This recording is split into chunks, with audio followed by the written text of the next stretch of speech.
എൻ്റെ പേര് അനു. ഞാൻ ആലപ്പുഴയിലെ പറവൂർ എന്ന് പറയുന്ന സ്ഥലത്തു നിന്ന് വരുന്നു. ഞാനൊരു ഡോക്ടറാണ്. എൻ്റെ കുടുംബം ഒരു വർഷത്തോളമായിട്ട് ഉടമ്പടിയിലാണുള്ളത്. പപ്പയാണ് ആദ്യം ഉടമ്പടി എടുത്തത്. ഞാൻ ഉടമ്പടി പ്രാർത്ഥന ചൊല്ലുമെന്നല്ലാതെ വേറെ കാരുണ്യ പ്രവൃത്തിയോ പത്രം വിതരണം ചെയ്യുകയോ ഒന്നും ചെയ്തിട്ടുണ്ടായിരുന്നില്ല.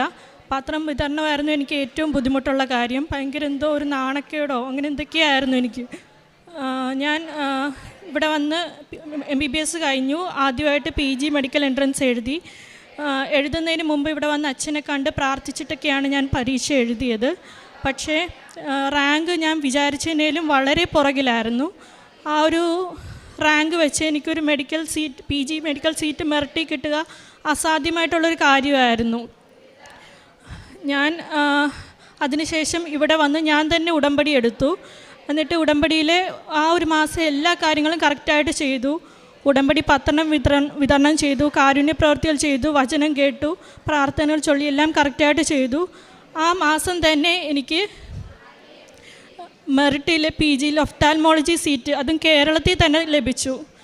ഫസ്റ്റ് ചാൻസിൽ തന്നെ ഒരു മെറിറ്റ് PG സീറ്റ് കിട്ടുക എന്ന് പറയുന്നത് വളരെ ബുദ്ധിമുട്ടുള്ള കാര്യമാണ്. പലരും പല വർഷങ്ങൾ ജോലിക്ക് പോകാതെ വീട്ടിൽ ഇരുന്ന് പഠിച്ചിട്ടാണ് ഒരു മെറിറ്റ് സീറ്റ് PGക്ക് കിട്ടുന്നത്. അങ്ങനെ ഒരു സാഹചര്യത്തിൽ ദൈവം എനിക്ക് ഫസ്റ്റ് ചാൻസിൽ തന്നെ കേരളത്തിൽ തന്നെ മെറിറ്റിൽ ഒഫ്താൽമോളജിക്ക് PGക്ക് അഡ്മിഷൻ നൽകി അനുഗ്രഹിച്ചു.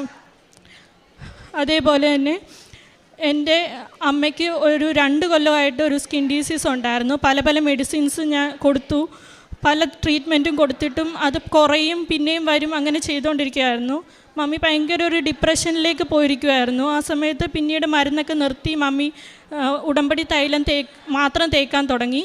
ഇപ്പം മമ്മിയുടെ സ്കിൻ ഡിസീസ് പൂർണ്ണമായിട്ടും മാറി.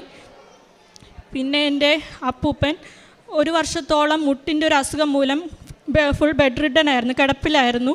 ഉടമ്പടി എടുത്ത് പ്രാർത്ഥിച്ച് പല ഫിസിയോതെറാപ്പി പല ട്രീറ്റ്മെൻറ്റും എടുത്തിരുന്നു. എങ്കിലും ബെഡ് റിഡൻ തന്നെയായിരുന്നു.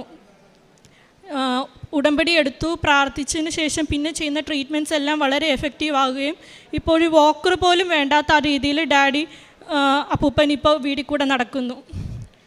ദൈവം ചെയ്ത എല്ലാ അനുഗ്രഹങ്ങൾക്കും ഈശോയ്ക്കും കൃപാസന മാതാവിനും കോടാനുകോടി നന്ദി പറയുന്നു.